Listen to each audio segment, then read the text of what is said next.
Hello friends, तो मैं R K. Prajapati आप लोग का स्वागत करता हूं इस वीडियो में। दोस्तों, सिंधु घाटी सभ्यता मानव इतिहास की सबसे प्रारंभिक और सबसे उन्नत सभ्यताओं में से एक थी, जो आधुनिक पाकिस्तान और भारत के क्षेत्रों में लगभग 2500 से 1900 ईसा पूर्व तक फली फूली और विकसित हुई।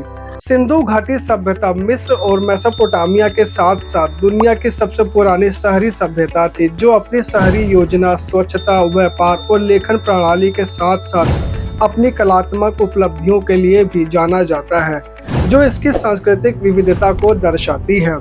इसका विकास एशिया की प्रमुख नदियों में से एक सिंधु नदी के घाटियों में हुआ, जो कभी उत्तर पश्चिम भारत और पूर्वी पाकिस्तान से होकर बहती थी। सिंधु घाटी सभ्यता सिंधु नदी के आसपास बसे होने के कारण ही इसे सिंधु घाटी सभ्यता, हड़प्पा सभ्यता और अंग्रेजी भाषा में इंडस वैली सिविलाइजेशन के नाम से जाना जाता है। दोस्तों, सिंधु घाटी सभ्यता जो दक्षिण एशिया में एक कांस्य युग की सभ्यता थी, इसकी खोज 1921 में सर जॉन मार्शल द्वारा की गई थी और हड़प्पा, मोहनजोदाड़ो, कालीबंग, लोथल, धौलावीर और राखीगढ़ी इसके प्रमुख केंद्र थे, जिसकी खुदाई 20वीं शताब्दी की शुरुआत में की गई थी। सभ्यता के पहले और बाद के चरणों को प्रारंभिक हड़प्पा और उत्तर हड़प्पा कहा जाता है।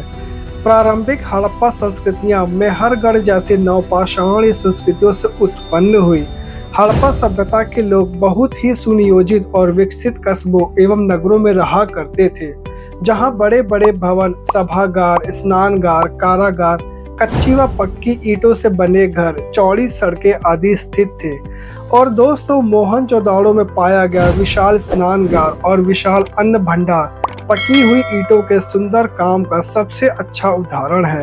साथ ही साथ इस सभ्यता के लोग हथियारों, आभूषणों, मूर्तियों और बर्तनों का निर्माण करना जानते थे।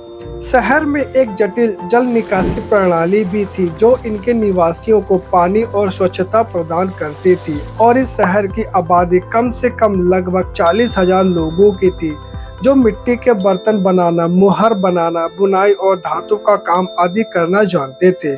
मोहनजोदाड़ो एक समृद्ध शहर था, जो अन्न भंडार और मुहरों का प्रयोग करके अन्य सभ्यताओं के साथ व्यापार करता था। उनके पास कोई मंदिर या राजशाही नहीं थी, लेकिन वे विभिन्न देवताओं और प्रतीकों की पूजा करते थे। सिंधु घाटी सभ्यता के स्थल से एक पुरुष देवता का प्रतिनिधित्व करने वाली एक मुहर मिली है। यह संभवतः पशुपति महादेव का एक प्रोटोटाइप था। इस पुरुष देवता को एक योगी की बैठी हुई मुद्रा में दर्शाया गया है और वह एक गैंडे, हाथी, भैंस और एक बाघ से घिरा हुआ है। उन्होंने एक चित्रात्मक लिपि का उपयोग करके लिखने की कला का आविष्कार किया, जिन्हें हम आज तक डिकोड नहीं कर पाए हैं। दोस्तों, पूरे सिंधु घाटी सभ्यता के लोग गेहूं, जौ, मटर, सरसों, तिल और चावल आदि का उत्पादन करते थे।